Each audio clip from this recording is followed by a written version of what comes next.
Behind every smile lies a secret. Behind every promise, a trap. Are you ready to uncover the truth? Season 3, Episode 30, Shutting It Down. Ethan warned the team that Cola's operation was cracking from within. Amara and David mapped out financial platforms tied to the scams. Brad pushed public awareness campaigns forward. Meanwhile, from prison, Ola approved a cryptic backup plan, proof the war wasn't over yet. Amara sat alone at her laptop. The room was quiet except for the hum of the fan and the blinking cursor. One keystroke later, it was done. Accounts began freezing. Wallets locked. Transactions failed. Panic rippled through Cola's system like a detonated minefield. In Lagos, Ethan stood in the center of Cola's compound as chaos erupted. Phones rang. Panic rose. "My account's frozen," someone shouted. "I can't pull anything. Gift card buyers, gone. No replies." Cola barged in, voice low and menacing as he scanned the room. "Where is the leak?"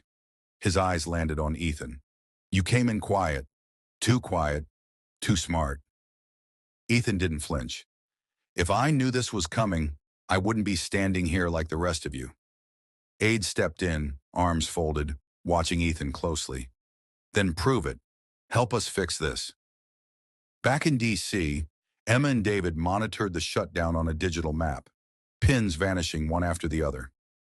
"That's 60 frozen accounts," David said, zooming in. "Hundreds of thousands are stalled." Emma exhaled. "Not bad for a day's work." Brad entered the room, phone still in hand. "People are messaging me, saying they almost sent money until they saw the campaign." Emma smiled faintly. "Then it's working." Inside Cola's office, the air was heavy with tension. Cola's eyes were wild. He leaned in, voice sharp. "Give me one reason not to end this." Ethan stayed calm. "Because if I go, your operation dies with me." He let that land before adding, "You need someone who knows where the pressure points are. Someone who isn't panicking." Cola hesitated, then growled, "Fix it, or we're done." Later, Ethan texted Amara in secret. "They don't know it's me, but I'm out after this. Not risking my life again." In his prison cell, Ola received a burner phone from a guard. He made one call. The voice on the other end was calm. "It's begun."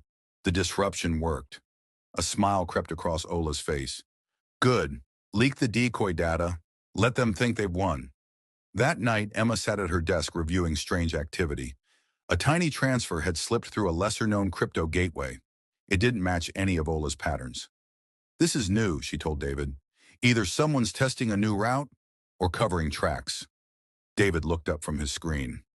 "Or it's bait."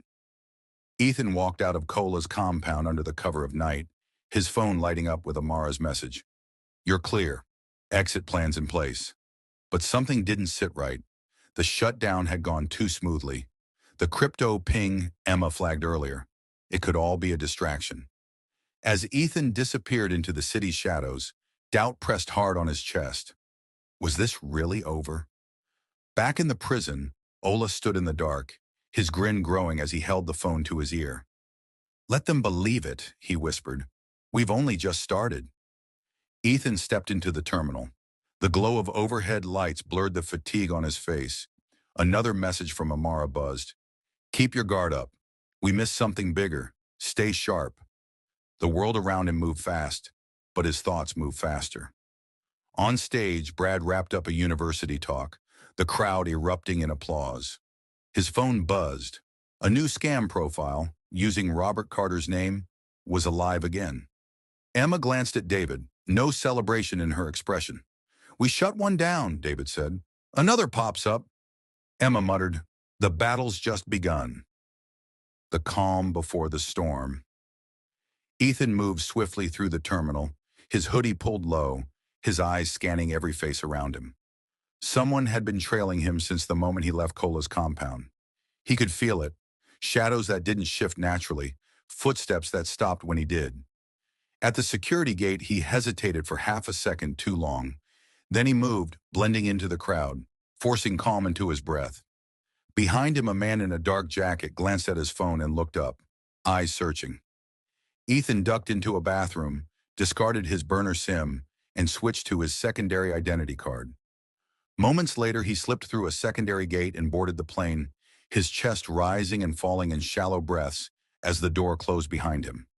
In his seat, Ethan opened his phone and watched the encrypted message illuminate the screen. Change everything. They know your real name. He powered it off and stared out the window, the city shrinking beneath him. He'd gotten out, but something told him the next storm was already forming. At Safe Haven, Emma and David stood before their board, red strings crisscrossing continents. A new one had just been added. Unknown crypto route. Investigate. The silence in the room wasn't peace. It was calculation. Preparation. Miles away, deep in a prison cell, Ola watched the flickering lights with a smile that never reached his eyes. He didn't pace. He didn't flinch. He waited. One move down, 3 more to go. And somewhere in the dark, a satellite connection lit up. A single message blinked in green across the screen. Initiate Phase 2. Ethan touches down in the U.S., but the ghosts of Lagos travel with him. Amara, Emma, and David begin connecting dots, unaware that Ola's next move isn't just in motion, it's already one step ahead. Don't miss Season 4, Episode 1, The Return.